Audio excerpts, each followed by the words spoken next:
What's up, everyone? Welcome to episode 42 of the See-Through Podcast, a weekly podcast that creates transparency on disabilities and the champions with them. I'm your host, Lance Johnson, and I live, create, and podcast from Brooklyn, New York, with an inherited retinal disease called retinitis pigmentosa, or RP for short. Today's episode is a little different than normal, as today I am talking with a new friend of mine, Peter Roessler. Peter is the filmmaker behind the Foundation Fighting Blindness Beacon Story series, and outside of that, Peter is also an established and talented photographer and cinematographer who has worked for various national brands and organizations. So what makes this episode different? Well, Peter does not have a visual impairment or disability himself, but he is someone who has met and worked with various people within the visually impaired community. So I thought it would be interesting and kind of an experiment to hear an outsider's perspective on what vision loss looks like. So in this episode, you'll hear Peter and I talk about what he's learned through his work on the Foundation Fighting Blindness Beacon Stories, as well as his work for the Two Blind Brothers, which he has also done a ton of video work for. And as a video editor and filmmaker myself, Peter and I hit it off instantly when we met a couple of months ago, when Peter reached out to me to see if I would be interested in being featured in my very own Beacon story. So with that said, I would like to announce that I will have my very own Beacon story, and it will be released this Monday, July 26th. So mark your calendars and make sure to show my video some love. Peter and I had a blast shooting my Beacon story, and it truly is a beautiful piece that I am so hyped for everyone to see. I think it's going to help spread awareness to this podcast, and I also think it will help everyone get to know me a little better, which could be good or bad. You'll have to judge for yourself. And if you're not familiar with the Foundation Fighting Blindness Beacon Stories, then this episode will get you up to speed. And after the episode, to make it even easier for you, if you want to learn more, just click on the show description. I'll have a direct link to the Beacon Story YouTube channel. But before you hear my conversation with Peter, make sure to follow or subscribe to this podcast on whatever platform you're currently streaming this on. Also, make sure to follow the See-Through Podcast on social media. The handle is at See-Through-Pod. Well, that's it for this intro. Let's keep this episode moving. Here's episode 42 featuring Peter Roessler.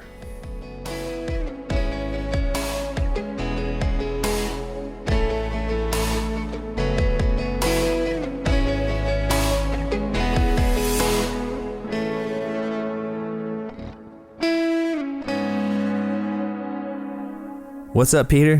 Hey. Last time we talked was May 1st, and it feels like that was a year ago. Yeah, man, that was a great shoot we did with you. I'm excited for everybody to see that. Yeah, I am excited. Yeah, I'm very excited to share that with everyone. And we'll definitely talk about that a lot in this episode, but we got to talk about some other things too. Let's do it. You know, I brought you on this podcast because I was recently featured in a Beacon story through the Foundation Fighting Blindness.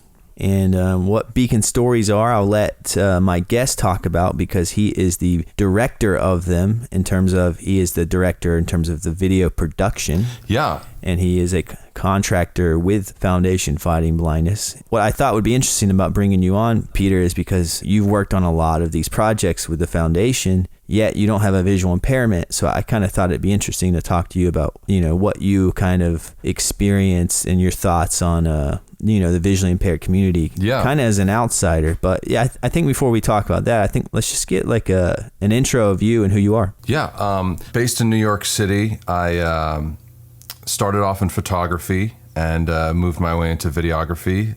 Seems like everybody's a photographer now, the way iPhones are and things like that. But I really got interested in telling stories, and I started shooting a lot of bands and interviewing bands. And I met in, where was I? I think I was in the Lower East Side. I met one of the two blind brothers, Bradford Manning. And he and I chatted for a while, and he said, hey, I'm starting this clothing company that all the proceeds go to curing retinal diseases. And I was very interested. I mean, to me, I think storytelling is something that's lacking nowadays in a lot of things. I think stories are told with the equivalent of reading the back of a book instead of actually going through and going on a journey. So it really intrigued me, and we got together and planned this initial video for them. And if you don't know anything about the Two Blind Brothers, please check out, it's all branded Two Blind Brothers, and you'll learn their story. But it's two brothers that have the same degenerative eye disease, Stargardt's disease. They developed a clothing company that all the proceeds go to money for research to cure blindness. And what was so great about this is everything has to do with their visual impairment. They actually came up with the idea of making clothing because they didn't shop clothing based off visual, they based it off of feeling. So they went to a store and they were both feeling clothes, and they came up to each other and were like, hey, I like this shirt, I like this shirt. And they ended up choosing the same thing because of the softness of it and the comfortability. So, that's one of those things that you do hear, like, oh, your other senses are made stronger if you lose one or are losing one. And so they developed this whole company based off making clothing that's comfortable, good looking, form fitting, and having all the proceeds go to cure blindness is amazing. So in 2016, I made a video for them, and it blew up. They got on Ellen DeGeneres' show. They were all over the news, and their company is doing amazing. What they're doing is amazing. So it was really the first time I had ever done something that, actually meant something, I guess you would say. It sounds sad to say, but, I shot a bunch for different companies, but it was great to work with, something with a more meaningful background. So with the success of that, they introduced me to the Foundation Fighting Blindness, and it's been great ever since. This is some of the most rewarding work I've ever done, because hearing people's stories and being able to share not only what people go through, but how they're persevering is what's amazing to me. So at this stage, I've shot a bunch of videos for the foundation, and I feel like I have my own case study of people, in the sense that, in the way that I'm structuring interviews, it's like everybody has the same answer for a lot of things and a different answer, a different perspective. And I think that's what a lot of the world needs to see, is that, there's a lot of things about blindness that people don't understand. It's in movies, it's been made fun of with, like, I guess not made fun of is the right word. It's been stereotyped, I guess, as blindness is like all black. You're seeing only black, and, you have a cane, and that's it. I really like the Beacon stories and the idea that they're telling people's stories and how they persevere and how you can still do amazing things and not have your vision. So, that's where I'm at now. I still do a lot of commercial work, but the stuff for the Foundation Fighting Blindness is really my favorite, I have to say. And your video was excellent. We had a great time filming that. Yeah, we had a great time, and we went all around New York City, a bunch of cool locations. It's very cinematic, and you're great at what you do. Thanks, man. And you don't have to wait to see mine to see Peter's skill. You can watch a few that are already out there. There's a YouTube channel, as well as you can go to the Foundation Fighting Blindness website. And I'll have links there if anyone wants to check those out. Just click the show description, and you can click on those links, and it'll take you to the Beacon Stories link. And I want to go back a bit, because I remember the epiphany I had, because, you were talking about Two Blind Brothers. They were my third episode, Mm-hmm. So they were kind enough to agree to do an interview with me when basically I had just started this podcast. So that tells you a little bit about their character right there. But during our conversation, they talked a lot about their beginnings and kind of just their drive to start their project, their clothing company. Mm-hmm. And it's actually like I make audiograms for each of my episodes that kind of promote each episode. And I take a small clip from each episode, and I kind of take that audio and I kind of make a little video of it, and I post it on social media. And in that clip, they talk about, if you want to start something, don't be afraid to start it. we started with nothing, and we hired our friend who was a barista, and we made this video, and then that video kind of blew up and kind of got us going. We have to pause there because that was so funny when you and I were talking. Yeah. And I didn't realize that they were telling my story. Yes, when I was filming their video in 2016, I worked at Starbucks at the same time. So you were telling this story when we were filming yours. You were like, yeah, they were saying, are you the guy that was the barista that they were talking about who made their first video? Like that was so funny that we didn't realize that yeah, they're amazing. They're super gregarious, funny guys that just are the best representation for people that can, you can overcome anything. You just have to have the right mindset, and you have to stay, and having a brother, I'm an only child. I wish I had a brother, somebody that I could back, support me like they support each other. I think that's what's really cool about it too, Yeah, definitely. And just for the fun of it, I'll play that audio clip here right now. Anybody should follow their passions, and it can be done fairly cheaply. Brad and I, when we started Two Blind Brothers, we made a terrible, terrible website. We got a few hundred shirts produced, and we had a good friend who was a Starbucks barista and a videographer as a side project. And we shot a little 4-minute video in Brad's old apartment telling the story of Two Blind Brothers. And our goal was to just reach out and talk to the visually impaired community, make some shirts, hopefully donate some money to charity. I can't say this enough. If you have a passion, if you have a goal, if you have something you're striving for, now is the best time to go after it. And you should just start.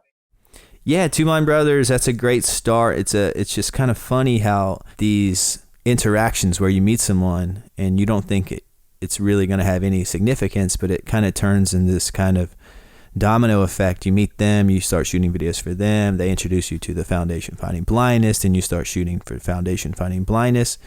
And, you're also doing other projects in between, but, that's something interesting that most, professional, video production professionals don't really get involved with projects that are so specific to, visual impairments or disabilities. So I just think that's kind of interesting. And yeah, especially in New York too. I feel like New York is all fashion and things like that. Yeah. And the fashion industry can be really vapid. Yeah, I agree. And I do a lot for the fashion industry, and I agree completely. Oops, sorry. No, you're good. You're good.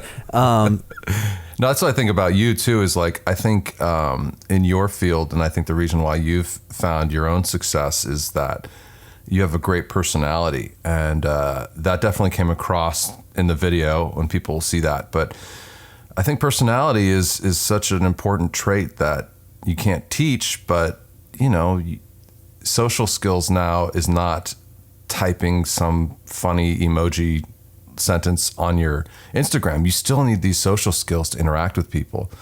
And I think that's something that's interesting that blindness can take away from somebody, is it doesn't take it away. It actually forces them to be more personable in person, if that makes sense. Definitely. Yeah. And I think that's such an important trait to have. But I mean, back to you, like, I think that's something that helps with getting gigs like this, is meeting people and you're telling stories and editing and in your podcast and sharing stories. And I think that's something that's really cool to be able to do, and important, very important nowadays. Yeah, I agree. And I think that is why me and you kind of hit it off, because, I come from the same background as you in terms of video production. And, I used to be really into documentary film production. I haven't made a documentary in quite a while, but, I love the interview format, and I love telling people's stories. So, and I like having deeper level conversations versus small talk conversations. So I think that's why this podcast works. And I think that's also why me and you kind of hit it off right from the beginning. And, so you've been shooting these Beacon stories for how long now?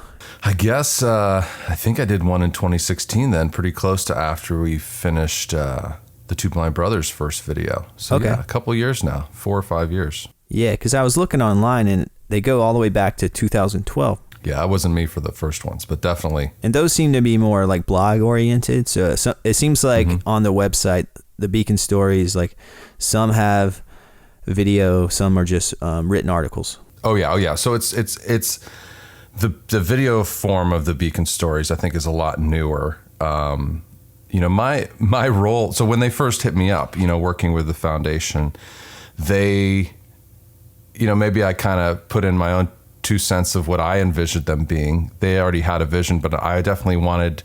Yeah. I want my quote is kind of silly, is like, I didn't want it to be a polar bear on an iceberg with a Sarah McLachlan song in the background. Yeah. I wanted it to be inspirational, entertaining. I wanted it to be funny, interesting. Yes, we're telling people's stories, and some of them are sad and tough, but at the same point, it's inspiring, and I think that is what we need to see. You can ride this emotional roller coaster to invest emotionally into this person's story, to share it, to learn more about blindness, to learn how you can help and contribute to the cure. But that was like my speech, like with them, about what we wanted these to be. And they have their articles that are written as well on the people, and we supplement that with the video. So there's like a blog format and then the video interview. Yeah. And we can show a lot of the people. Yeah, and these Beacon Stories, they basically, we talked about how you shot a video featuring me, and then there's an article that accompanies it. But that's essentially what these Beacon Stories are right there, a highlight on specific individuals who have an inherited retinal disease, and it kind of focuses on their story. And your videos basically are like short form documentary on them and their life, and how it relates to a visual impairment and how it relates to the foundation. Correct. Yeah. And some of the people don't actually have retinal diseases, but are blind or have forms of blindness. And, the other side of the foundation is also groups, chapters, local chapters where people can get together and share experiences and share stories and see other people that have visual impairments and hang out with them. Yeah. So that's also the other side. Yeah, I'm a new member, started this year with the young professionals here in New York City for the Foundation Fighting Blindness. And it's been cool to join there because it's meeting people, nearby. Unfortunately, with the pandemic, we haven't really been able to get in a room, but I'm sure that'll happen soon. Yeah. If you're listening and, find a local chapter, I'm sure there's one near you. When I lived in Raleigh, North Carolina, there was one there. So I know there's a ton of different chapters. So if you're interested in getting involved in the foundation, again, click the show description. I'll have a link there, and maybe you can find a local chapter near you. Yeah, I think that's like one thing that a lot of people have in common. I've interviewed probably 13 maybe at this point or more different people with variations of blindness and retinal diseases. And all of them have a story of the first time they met somebody and shared the same blindness, like it's not something where you seek out and you see somebody or interact, with somebody that has a similar condition as you. And it's a really important thing. So whether it's somebody whose family member has a visual impairment, or you have one, or just want to take part, that's what's really cool about it, is just they have cool events too, like the Vision Walk is cool, and all the local chapters have their own different forms of events. And yeah, once we can all hang out with each other, it's going to be back. Yeah, definitely. I participated in the New York Vision Walk in June, and that was fun. Again, it wasn't like an official walk in terms of one where people all meet in one location and walk together due to the pandemic, but I actually went on this long journey. I walked about 8 miles, and I walked over the Brooklyn Bridge and then back over the Williamsburg Bridge back into where I live. So that was fun, but it was pretty long. That's a cool walk though, man. It's not like you're walking, anywhere boring. That's a pretty awesome walk. Yeah. It definitely wasn't boring visually, and How many bicyclists almost hit you? Probably about 20. Yeah, there you go. Yeah, especially on the Brooklyn Bridge. Danger. Yeah, they get so mad on the Brooklyn Bridge. They're like, "It's a bike lane," Yep. I was actually just filming a Beacon story up in Colorado, and this amazing. He is I think he's a 9 or 10 time Ironman. Wow. His name's Michael Stone, and he runs in the mountains of Boulder. Okay. And he has a vest on that says blind. Right. And he has a running eye dog. That's the other part of the story. It's awesome. Like he's like one of the first people to have a running eye dog. And he is running over trails, over rocks, and the dog is guiding him. It's really ridiculous. I had a tough time with altitude and then trying to chase him with a camera, but it came across pretty great. But he has a vest that says blind on it, and people still run into him and give him like crap about it, you know, like, and it was one of his complaints. And I looked at the vest and it says blind, but it's pretty like fancy type. It looks like it almost could be like one of those statement shirts, you know, like FCUK or something, you know? Yeah. So I was like, I wouldn't even know what else you could do to tell people that you can't see. But people are just people. You can't really get around their attitudes towards somebody bumping into you, unfortunately. Yeah, I've bumped into so many people here in New York where they just look so confused as to how I did not see them, you know? And then I have to say, oh, I'm sorry I didn't see you. And then they look at me as if they don't believe me, because anyone without like a, you know, RP, which is what I have, would see them, you know? So and you know, I don't want to go on a long spiel and be like, well, I have retinitis pigmentosa and it affects my... That's why most people use the cane. Yeah, I've talked to a bunch of people, and they say it's like almost 50-50, 50% as a guidance tool and then 50% as just a visual cue for others to kind of see that they're visually impaired and kind of get out the way. Yeah. I had one guest describe it as parting the Red Sea, which I thought was funny. Yeah, that is funny. Yeah, and one more story about that is I was filming the second video I did for Two Blind Brothers, and I had them holding up a sign in Soho in New York that said, "We are two blind brothers, ask us anything." And one of the other things that you notice with people that have visual impairments is that they're really good at faking like they're not blind. Yeah. As weird as that sounds, I don't know how to explain it other than just being like, whenever I meet somebody, like I have my stand set up for filming, all the light stands, and I'm trying to explain to them where everything is. And they're just walking around it nonchalant. I'm just like, because a lot of people have peripheral vision left if they have Stargard's, you know? Yeah. So for example, like when you look at Brad and Brian, the two blind brothers, they don't seem blind as best way to say that without offending anybody. But you know, like they don't. Yeah, it goes back to what you're talking about in movies, and like that's kind of most people's familiarity with blind people is what they see like on TV. So yeah, they think it's just all black, like you said, and they don't see anything. Yeah. It's hard for people to understand that there's a thing called legally blind, and that doesn't necessarily mean you're completely blind. In fact, that's very rare to be completely blind. I think that's only like makes up like 15% of people that are blind or don't really see anything. Most blind people have some sense of vision, whether it's like light sensitivity or something like that. It varies from person to person, kind of like what you were describing, how each person's different. I had Brad and Brian out on the street in Soho, which is a very busy touristy area, holding up that sign that said, "We are two blind brothers, ask us anything." There's people that were really interested, and this is what made a great video. This is why it was that human experiment. And then the second one person doubted it, it was like this storm of people going, "You guys aren't really blind. I can see you're looking at me," you know. And this lady was saying that in passing, and I'm like, well, wait, come talk to us about that. I want to discuss that. And she didn't want to talk about it. Yeah. But it's that thing where it's again that stigma that everybody thinks that you're either completely blind or not, and don't understand that, you know, there are it's interesting variations.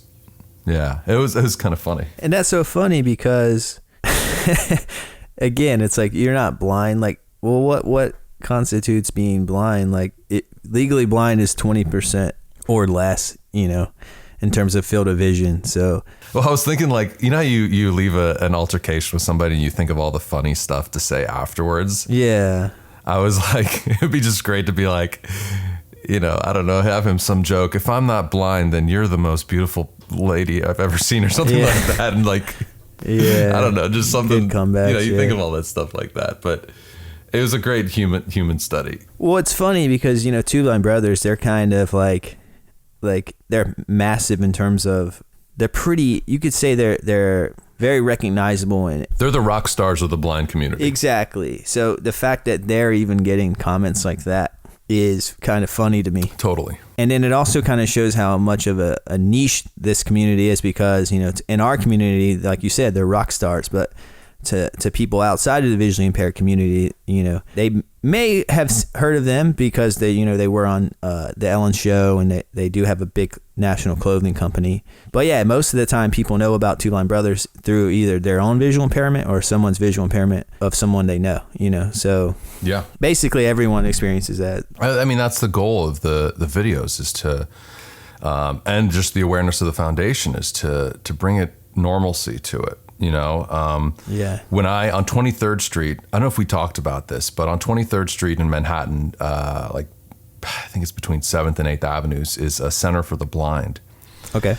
And you think New Yorkers are aggressive to begin with. They're not, I guess aggressive is the wrong term, but they're just like, I don't give a crap. Yeah. Impatient, they don't take any crap from anybody. And then try walking through a place with the Center for the Blind, I think it's called, and you're walking down the street and you go, oh, hey, can I help you cross the street? I got it. Don't worry about it. And so interesting to see. I don't know if you've ever been down there. I haven't, no. Everybody's, I think, have you ever walked around with a white cane, or have you I have not been around with, no. When you're with somebody with a white cane, and I've heard people say this on the interview, is everybody gets really quiet. It's this thing I think it is like the stigma from media, like this idea of and yes, people offer to help other people and some people don't want the help. But I'm trying to remember the specific thing somebody said to me who walks around with a cane a lot, but that people get really quiet. But it's funny to see in New York how these people, you see, there's old people in New York that climb up 5 flights of stairs every day that are like 80 something years old. So it was the level of seeing somebody persevering with blindness living in a city. And I think a lot of people, and you actually mentioned this in yours, is and you have a lot of vision left. That's something we wanted to talk about as well, is you're kind of at the beginning stages of it. Yeah, definitely. And your experience is trying to figure out the future of how your outlook on it, Yeah, exactly. But a lot of people, and what you mentioned, move to the city because of mass transit, and driving is something that you lose that's so precious to lose, especially if you're from Ohio or North Carolina? North Carolina, yeah. North Carolina, yeah. You can't get around. You can't really walk places in North Carolina unless you're a hitchhiker. Yeah. You tried a couple times, right? Yeah, I think I hitchhiked once in college from campus. It was like, there's this one road in UNC Wilmington where you could, it was this long road, and people, if you stuck your hand out, somebody would likely pick you up. But I don't know why I did that one time. But who's worse, the person hitchhiking or the person picking them up? Like, who's doing the more dangerous thing? It's 50-50, man. Yeah. But yeah, yeah, you're right. Like North Carolina, where I'm from, it's pretty just like the most of the United States. And I do talk about this in the video, but it's so car oriented. You have to drive everywhere, and it's not public transit. It's not really good. So yeah, that's why I moved to New York, or, about 75% of the reason. And, cause I don't drive anymore. So that's a big thing. I'm still in the beginning stages of losing my vision, but, not driving anymore is, not an easy thing to overcome. Yeah. But I just moved out of New York City, and I moved to Charlottesville, Virginia. Yeah. And I had to buy a car after not having a car for 13 years. Not that I haven't driven since then. I still had my license and all that. But yeah, there's a certain freedom to driving, as opposed to how great it is getting around New York City. But I think you're in the best boat there. Like, you live in a cool neighborhood, and like you have yourself set up pretty awesome.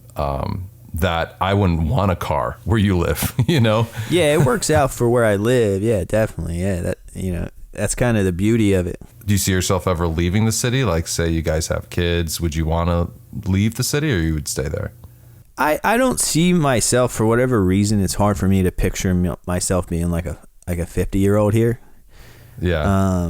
That was part of our move too. It's like you either have to be young or super rich to live in New York City. Oh yeah, that's it. Yeah, Like, younger, like, rich. I'm older than you, but I think like by 10 years. But like in the middle, it's like, oh man, No, gotta get out of here. I feel you, man. Yeah, I can totally see that, and I'm slowly, aging out of that young bracket. I'll be 31 here. Old man in August. So yeah, exactly. So I'm already kind of feeling it. I started doing what I'm doing now when I was your age. Okay. Which is the first time I said when I was your age. This makes me sound real old. But yeah, man, like especially in New York, like, not even involving anything to do with vision, just like I started when I was 31 and you have a personality to get by. And the one thing I learned about this industry, and it'll probably apply to yours and any others, is that if you understand the expectation of your client, right? So if you're working on a project for somebody, they have a boss and their job is most likely just to make their boss happy. So if you know that in any industry and go, who's my boss? Who's their boss? Am I making them happy? And you'll get work and you'll do great and having a great personality. It applies to every job and everything. And it actually has nothing to do with vision loss. But, I think that's something that you have that a lot of people should reevaluate in themselves and kind of go like, okay, I'm getting too involved with money, or I'm getting too involved with obsessing over whether it's completely perfect and not just understanding the goal and broadening the goal. Yeah, and exactly. That's with everything. No, yeah. I think that's good. Just good overall advice. And, as someone freelancing and going around from office to office, I kind of put more emphasis on making a good impression and getting along with whoever hired me. Obviously you have to do good work. Like I can't just be nice and then just give them a terrible product. Yeah, you can't be bad. But like, I would honestly say it's like 50-50, 50% your personality and 50% your talent. Because we're all human. We want to get along with who we work with. Yeah, exactly. How many times do you have anxiety when you're going to talk to somebody on the phone? Like, oh man, like I don't want to talk to this person.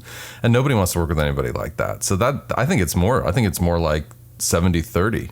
Yeah. To be honest. Yeah. I mean, you've seen the commercial work out there. You've probably had to work on some projects where you're like, oh man, someone got paid like this much to do this work. Or even people that are not in the industry, seeing a commercial and you're like, how did that commercial get made? That is the worst commercial I've ever seen. Oh, I see that all the time. Yeah. I like to think of the boardroom process, the initial meeting, the kickoff meeting, and then they pitch that idea and they're like, yeah, that's the one. And then not only that, it goes to the next phase, and then it goes to the next phase, and they shoot it, and then they edit it, and it still, it goes through all these steps, and it ends up broadcast nationally, and then it's like immediately regretting it. But yeah, it's cool that you have this skill set and kind of carried you over to the Beacon Stories, in the sense like my skill set with video editing, video production kind of carried me over into podcasting, because it's a lot of similarities in terms of just editing. It's just audio at this point. But so you've done this for several years. You said you've done around 8 interviews? Yeah, I don't know. I interviewed multiple people on different trips. So I'd say I interviewed probably around 13 or 14 different people, with varying of every type of person you can imagine, I would say at this point. Yeah, it's kind of cool, because I was looking at the website today, and I was looking at Beacon Stories, and I noticed that several guests of mine on this podcast have been featured. So there's Kate Elam from RP Hope. That was a blog. And there's Charlie Kramer. He had a blog written about him. Michael Herbin, I didn't specifically interview him, but he has a connection to Birdability, which was featured on this podcast. And then Anthony Ferraro had a blog. Two of my brothers had a blog. So I was like, it's just kind of funny that, I didn't know that, but hey, I guess it again. There's a lot of people out there, man, doing really interesting things. And I think that's what's really cool about it. I mean, these people are out there doing things. The old saying, I don't know if it's old, whatever it is that losing your sight is like second to death and fear for most people. So like you see these people and you talk to them about the first time they found this out and how scared they were, and you think about your future, and it's not like the lights are turned off either. It's like this slow burn to losing your sight. And it's like ripping a Band-Aid off slowly, kind of emotionally for a lot of people. Yeah. And the one thing I see in a lot of these people is the point of, going over that mountain, accepting what they have and persevering. And I think a lot of people are out there that have blinding, whether they're blind from other causes other than genetic reasons. But there's a lot of people that need to see your story and other people's stories to like go, okay, you know what? All right, I can do this. There's people that are fully sighted, fully healthy, that are maybe mentally, feeling like they're not good enough, that need to see things like this. And I think that's what's really great. I mean, everybody is living their best life on Instagram and Facebook, and a lot of people share their backstories, and maybe they're not as, difficult as other people's, but I think we just need to see more of this. And, the turning point that a lot of these people have where they go, okay, you know what? You accepting the idea that you couldn't film in you couldn't be on a set just because of the tripping over the things and causing maybe being more dangerous on set. But finding your editing ability and strengthening that, and then finding the podcast and doing that. I think that's what's really cool that people need to see, and getting out there. And that's another thing the foundation does, the vision walk and other activities with the local chapters, like getting out. Everybody, sighted or not, needs to get out, and do things, especially after COVID and just in life. So I think these are super important. And I think your interviews are really important to share other stories. I think it's awesome. I'm just trying to raise awareness, basically. I'm trying to just help people, kind of understand. That's really it, simplified to the most simplified way I can put it. Is just I'm just trying to plant some seeds.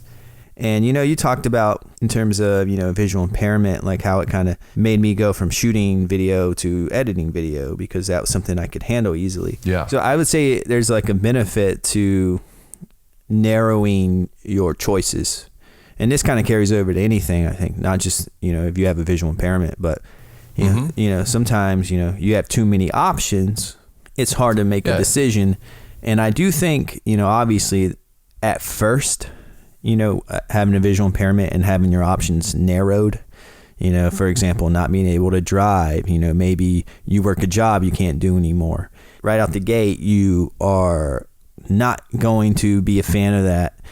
You're not going to think it's fair, and it's not fair. But when your options get narrowed, you might stumble upon something that you wouldn't have otherwise, Yeah, it's staying confident. Yeah, I did an interview last week where my guest, Jill Wheatley, she had a traumatic brain injury, which made her basically legally blind. And it kind of had this domino effect on her mental health. And then she ended up getting into mountain climbing. Wow. And, mountain running and all this. And it's like, that came from that, so it's like, I'm not trying to say like, it's easy, to adapt to it. It's not easy to adapt, but my point is, like, you never know what you're going to figure out. Like, like I probably wouldn't have a podcast if I didn't have a visual impairment. I wouldn't have met you.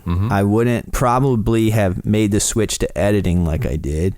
I might not even be in New York City, which means I might not have met my wife. And, it's a domino effect. So it's just like, sometimes it's good, sometimes it's bad. I'm not going to say that the domino effect can't have negative, outcomes. But I think that it's just kind of interesting, Yeah, I think that goes along with a way that I guess you weren't around before social media, or you weren't like too old when social media didn't exist. But there's definitely this ride of, like what you're talking about, like there's these waves in life, and you hit the top of the wave, and then you're you're drowning in the bottom, and then you're like, oh, I'll never get better, and then it goes back up again.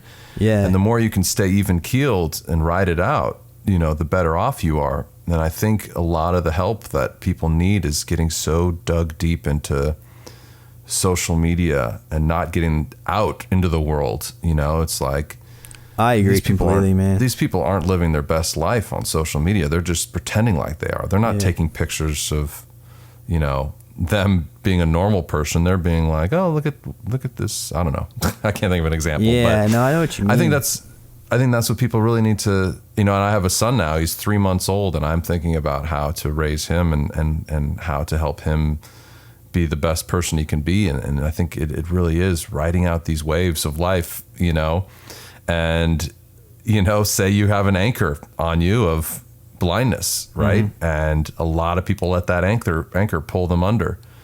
And what you have to do is strengthen your game. You got to get your leg muscles to be stronger. You just got to make yourself stronger mentally and your outlook on life and overcome that. And I think a lot of people need that support from other people. And if you think you're the only one, I'm telling you, every single person that I've interviewed at one point was like thinking that they're the only ones in the world that had this. Yeah. And not everybody reacted the same when they met another person with it, but it's still something, whether it's subconsciously or consciously, going, okay, someone else is going through this. I'm not the only one. How can I adapt? What can I do? And yeah, like what you said is right. We just need to keep spreading the word. Yeah, support system is 100% needed and helpful, I think. You can't do it on your own. Yeah. Like, I grew up in Hope Mills, North Carolina, and the only other person I knew with RP was my mom. So, and, even outside of RP, that's just talking about RP. Let's just make it, a visual impairment. I didn't know a single person, and I went to college, so most people, it's safe to say, like, don't really know someone who are legally blind or have a severe visual impairment. Yeah. So yeah, I think spreading the word, and I'm doing that with this podcast. The Beacon Stories are doing that in a very great way, with these videos. Mm-hmm. And, you're talking about, adapting to that anchor. And yeah, I think adapting is necessary. Everyone's going to have, hardships they're going to have to overcome, with a disability or without a disability. And I think there's going to be waves like we talked about, and it's a process. It's not going to happen overnight. Yeah. But I think just getting up in the morning and trying is huge, Yeah. I think the other end of, what the foundation does and like what the purpose of these videos is, the discussion of what the actual research is accomplishing. Definitely. I think that, there are so many, I didn't even remember the amount of variations of visual genetic diseases there are out there, degenerative. Yeah, there's a lot of them. Yeah. They are making progress, but there's so many variations that, sometimes you luck out and some people are very likely to receive a treatment to either stop their visual impairment in place or to cure it. And they are close. I mean, one person I interviewed, Al Lindy, he's this amazing guy who's a golfer and through blindness, and he's a great golfer, and he has all these tools that help him to line up the shot. And you can search his Beacon story on YouTube. And, I think it was 2003, they were able to stop the degeneration of his vision loss in his eye and help him have a rest of his career so he could retire at a full retirement. And these type of things are so important for people, especially when he has to live off his retirement.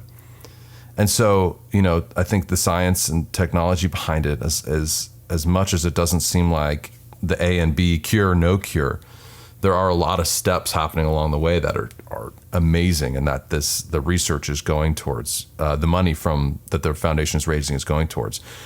And, it's tough because people have different outlooks on it, because you don't want to have, it's kind of the same thing that we were talking about having that good attitude towards things in order to help you get by. It's like, well, you want hope that the cure is going to come soon, but you don't want to put too much faith in that. but you have to have faith in it. Yeah. Or you have to help. And we've talked about that in your video, and it's a slippery slope definitely for somebody, That's what's so great about the Foundation Fighting Blindness is because, not only are they raising awareness and just kind of, highlighting, visual impairments, helping people with them not feel alone, and also, kind of raising awareness for people without them. Like, that's huge as it is. Like, that could be their only goal, and they're accomplishing that now, and that's big, and that's a success. But not only that, but they're raising massive amounts of money for research to cure these. So it's like, honestly, it's like, what more do you want from an organization? So totally. And we did talk about that in my video. You obviously want a cure, right? Like, you obviously, if you ask me, some people will say that they don't even want a cure, and that's on them. Maybe they don't, but but I personally, if like there was a cure, I would, tomorrow I'd be going to get treatment. So it's like, I'm not going to lie about that and say I don't feel that way. But at the same time, there isn't a cure right now. So if I put all my eggs in that basket of, I'm just going to wait for, the cure, and I don't need to learn to use a white cane. I don't need to learn to be independent. I don't need to learn tech, because I'm just going to wait for the cure, and then it's all going to be all good. And I just think that's not a very effective way to be. You kind of got to be proactive and wait for a cure, but also you also have to continue living your life and adapt to what's going on. I think most people I've interviewed fall directly in the between those two feelings. Yeah. They're not fully this way, they're not fully that way, because you can't you can't live your life expecting one result that is on its way but may not happen right away. You can't. I mean, that's the big thing. And then the last thing that I wanted to talk to you about was these videos, these beacon stories. You narrate them. Yes. And it's more of a technicality, because some people watching these are visually impaired and they can't see the video. So your narration is essentially telling them what's on screen. How was it embracing that in narration? Do you find it creatively stifling, or do you? At first, I did. At first, like, who was I talking to? I was talking to somebody the other day that was talking about going to the movie theater and having the audio description. Is that what it's called? Audio description, right? Yes. Playing in the background. I think that when I first was approached with that, I was like, oh man, this is going to be tough, because the thing about a video and a film is the space between things that are happening. If you hear somebody just talking nonstop and don't have a break in the middle, it's just going to kind of overload your mind. So one of the things I was weary about is doing voice description and like stepping on the dynamic nature of the video. So, and I hope it's helpful to people. I haven't heard anybody say that it's not, but I like to incorporate narration of like telling some of the story of the person with that visual description. And so I really haven't heard anybody say that they didn't like it. I would say it's probably not as much as you would see in a movie where they're fully describing the scene and what the character's doing. But I think I try to edit the video so that it could be a podcast, in the sense that someone doesn't need the visual cues to know what's going on in the story or get the full impact of the story. So that's definitely, I'm a very visual person, but I mean, that's something that's actually, I think, made my work better in doing these videos, knowing that the visual portion, isn't going to be the full reliance of getting the story out. I think music, first of all, I started off as a musician, and music is very important to me. So music choices takes almost longer than cutting the video, But I think that's a necessity. And at first it was a challenge, but I think I've overcome that challenge. And I think it's a really interesting way of doing it. It's one of those things also where I hear my own voice. I'm like, okay. Yeah. But I've kind of started doing it. I have to keep going. So it's cool. I think it's fun. Yeah, it is fun. And it is helpful, I think, Yeah, at first when I was watching these Beacon stories, I was like, "Huh, that's interesting narration," and then it clicked to me like, "Oh yeah, that's for like that's an audio description because it's just something you have to get used to." But But yeah, I think it is very helpful, and I think making accessible videos and putting a lot of emphasis on audio is something that I'm a big fan of as well. Yeah. And we'll focus more on, as I get older, can you just listen to it and know the story? That's kind of going to be a new goal of mine. It's a challenge, but at the same time, sometimes when you have these challenges, it can actually make you more creative, I think. Totally. But yeah, I think that's everything that I have. Yeah. But, my Beacon story is coming out, this week. So if you're listening, just keep an eye out for it. If you don't follow Foundation Fighting Blindness, definitely give them a follow on Facebook, Instagram, YouTube, everywhere. And then you can find it there. And I'm excited for everyone to see it. Peter crushed this video like he did every other piece. So definitely go watch the old ones too. Yours was definitely one of my favorite. That was a really fun shoot, just going around New York too. And I think, talking about your wife as well. I think that was really fun, and Ruby. Meet the whole family. And, yeah, man. I'm excited for people to see it. I think it's going to be really great. And yeah. And you just did it. You just put out one with Sam Seavey. He has a great YouTube channel.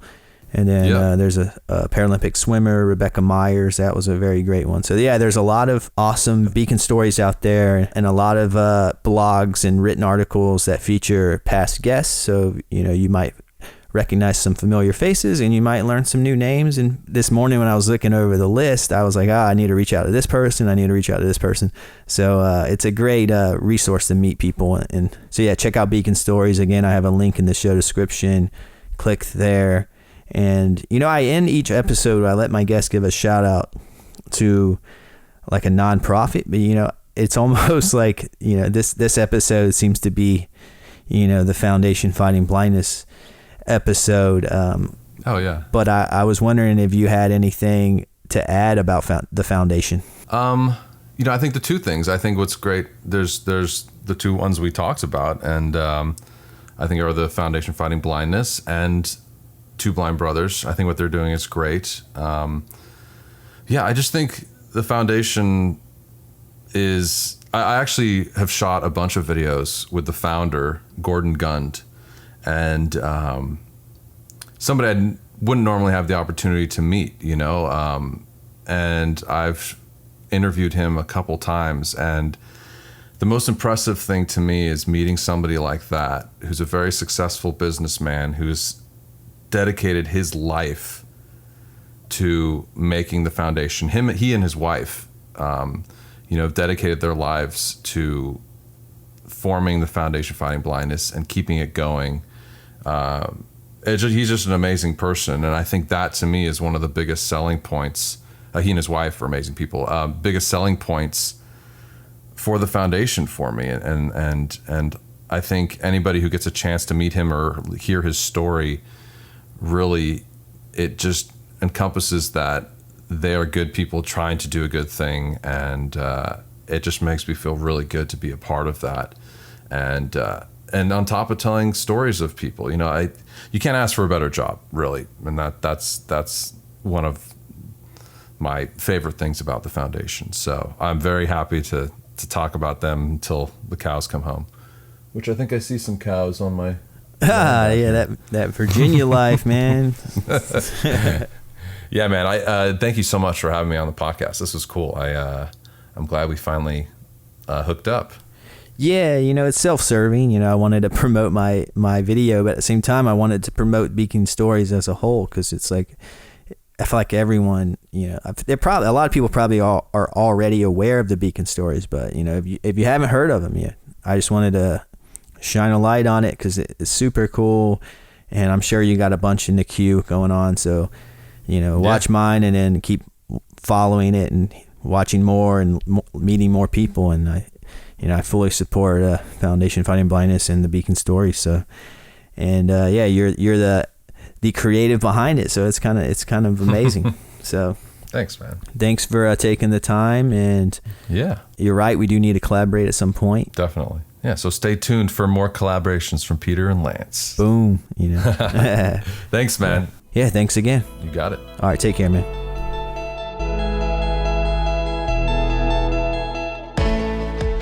And that's a wrap on episode 42 featuring Peter Roessler.